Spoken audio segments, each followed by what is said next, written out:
अस्सलाम वालेकुम वरहमतुल्लाहि वबरकातुहू। एक दफ़ा एक आदमी जिहड़ा है वो बहरी सफ़र ते जा रहा सी ते बहरी जहाज़ ते बैठ गया। ਜਦੋਂ बहरी जहाज़ समुंदर के दरम्यान दे विच पहुंचा तो जहाज़ खराब हो गया।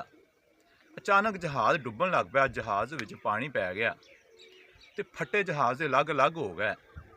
कोई बंदा किसी फट्टे ते तरदा तरदा जा रहा, कोई किसी ते तरदा तरदा जा रहा है। लेकिन वो ऐसा तो सारे ही फट्टे जिहड़े सी ना, वो जिहड़े बंदे उन्हां दे मौजूद ने उन्हां नूं पानी दे विच उन्हां ने डुबो दिता। एक फट्टा सी ते उहदे उत्ते एक आदमी जिहड़ा वो तरदा तरदा जा रहा सी, वो डुੱਬਿਆ नहीं। वो जाके ना एक किनारे दे नाल लग जांदा फट्टा ते वो आदमी जिहड़ा है ना उस फट्टे दे उत्तों उतरदा है ते घाटी नमाजी जगह है ते उधर चढ़ना शुरू कर दिंदा है। जदों उत्ते चला जांदा है ते उहनूं आबादी दे आसार नज़र आए, काफ़ी घर छोटे छोटे नज़र आए, लेकिन कोई बंदा उन्होंने नज़र ना आया।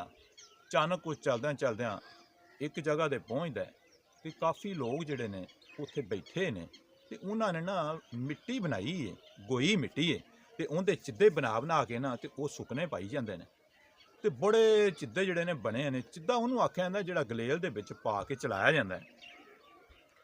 हुण उन्हां ने जदों वेख्या भी ये बंदा जिहड़ा है ये कित्थों आया है ते कौन है, मुलाकात हुई तो उस आदमी ने कहा भी मैं एक मुसाफर हाँ तो मेरा जहाज़ तबाह हो गया है तो मैं इत्थे पहुँच गया। मैनू नहीं पता भी ये जिथे मैं आया ये केड़ा मुल्क है, केड़ा जजीरा है, केड़ी जगह तो मैं फलां फलां इलाके का फलां फलां मुल्क का तो मैं उत्थे वापस जाना चाहना। उन्होंने लोगों ने कहा भी कोई परेशानी वाली गल नहीं थी, जदों तुसी जाना होया दस देना, तुसी उन्हें जे सैर सूर करो। ਇਹ चिद्दे लैन वास्ते साढ़े कोल जहाज़ आते हैं मुख्तलिफ ममालक दे ते उन्होंने उत्ते तुहानूं बिठा देंगे तो तुहानूं तुहाडे मुल्क लाह देवंदे ते वो अगे चले जाते। वो आदमी बड़ा खुश होया तो उन्हें कहा भी ठीक है, जदों वो तुहाडा जहाज़ आवे मैनूं उहदे नाल लाजमी करना है। हुण वो जहाज़ जिहड़ा ना रोज़ाना नहीं सी आंदा, कोई हफ्ते बाद या 2 हफ्तिਆਂ बाद आंदा सी। उन्ना चिर वो बंदा जिहड़ा ना उत्थे ही मौजूद रहा। वो लोग सन जिहड़े बड़े वड्डे वड्डे ढेर बनाते सी चिद्दियां दे ते वो जिहड़ा मुसाफर सी उन्हें पुछया भी ये इन्ने ज़्यादा चिद्दे तुसीं की करदे जी। उन्होंने दस्सिया भी जिहड़े जहाज़ आंदे ने साडे कोलों खरीद लैंदे ने ते सानूं वाहवा वाफर मिकदार दे विच पैसे दे के जांदे ने। उन्हां पैसिਆਂ दे नाल असीं चीज़ां जिहड़ियां ने खरीदने आ ते अपनी जिंदगी दी जिहड़ी दौड़ है ना इहनूं चलाने आ। एक दिन वो जहाज़ आ गया ते उहदे उत्ते बड़े वड्डे वड्डे व्यापारी सी, वो उतरिया ते सारे इलाके दे विच वो फैल गए ते उन्होंने जाके ना वो चिद्दे खरीदने शुरू कर दिते। कदी किसी ढेर ते जाके बोली लांदे ने, कदी किसी ढेर ते जाके बोली लांदे ने ते सारे जिहड़े वो चिद्दे सी ना उन्हां खरीद लै ते अपनी लेबर ला के ते वो चिद्दे दे जिहड़े जिहड़े सी जहाज़ दे उत्ते लोड करवाए। हुण जदों जाण लगे ते वो जिहड़े इलाके दे लोग सी उन्हां कहा भी यह एक मुसाफर है ते इहनूं लई जाना है ते फलां फलां इहदा इलाका है, फलां मुल्क है, इहनूं उत्थे उतार देना। उन्हां बड़ी खुशी दे नाल उहनूं बिठा लिया ते उन्हां कहा भी ठीक है, असीं उत्थों गुजरना है ते असीं उत्थे जहाज़ अपना रोक के ते इस आदमी नूं उत्थे जिहड़ा उतार देंगे। हुण रस्ते दे विच जा रहे ने, जहाज़ भी जा रहा है, वो बंदा भी नाल बैठा है ते समुंदर के दरम्यान दे विच जदों जहाज़ पहुंचा तो वो लेबर सी ना जिहड़ी जिन्हें वो जहाज़ दे उत्ते सारे चिद्दे लोड कीते सी, वो चिद्दे चुक चुक के ना सारे समुंदर दे विच सुट्टण लग पे। जहाज़ बिल्कुल खाली हो गया, सारे चिद्दे जिहड़े समुंदर दे विच उन्हां सट्ट के ते अपना जहाज़ साफ कर दिता। हुण उस आदमी नूं उन्हां कहा भी तुहाडा मुकाम अजे अगे आ ते असीं तुहानूं उत्थे ना विहला ही जहाज़ लिजा के ते उत्थे छड्ड के आवांगे। हुण जहाज़ फिर दोबारा टुर पिया।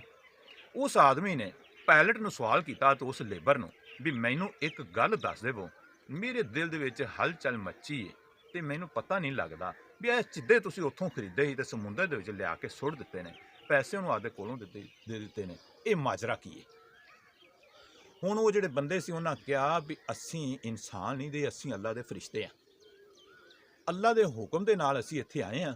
ये लोग जिहड़े ने ये चिद्दे वटदे ने ते अल्लाह दे हुक्म नाल असीं इन्हां नूं पैसे दे के ते वो चिद्दे लै आने आ, लिया के समुंदर दे विच सुੱਟ दिंदे आ ते किन्नी देर तो साडी ड्यूटी अल्लाह ने इहो ही लाई है।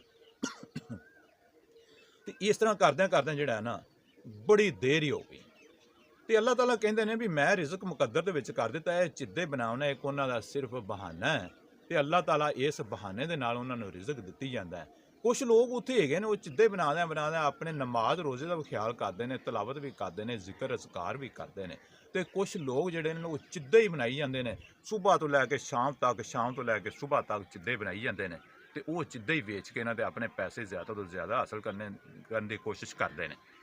ਗੱਲ ਕਰਨ ਦਾ ਮਕਸਦ ਇਹ ਆ ਵੀ ਇਨਸਾਨ ਜਿਹੜਾ ਹੈ ਨਾ, ਹਰ ਕੰਮ ਉਹਦਾ ਇੱਕ ਬਹਾਨਾ ਹੈ ਰਿਜ਼ਕ ਦਾ, ਤੇ ਉਹਦੇ ਵਿੱਚ ਰਿਜ਼ਕ ਨਹੀਂ ਹੁੰਦਾ, ਰਿਜ਼ਕ ਅੱਲਾ ਦੇ ਖਜ਼ਾਨਿਆਂ ਦੇ ਵਿੱਚ ਹੁੰਦਾ ਹੈ। ਅੱਲਾ ਆਪਣੇ ਖਜ਼ਾਨਿਆਂ ਦੇ ਵਿੱਚੋਂ ਜਿਹੜੇ ਬੰਦੇ ਵਾਸਤੇ ਜਿੰਨਾ ਰਿਜ਼ਕ ਮੁਖਤਸ ਕਰਦੇ ਨੇ ਉਹ ਉਸ ਆਦਮੀ ਨੂੰ ਮਿਲ ਜਾਂਦਾ ਹੈ।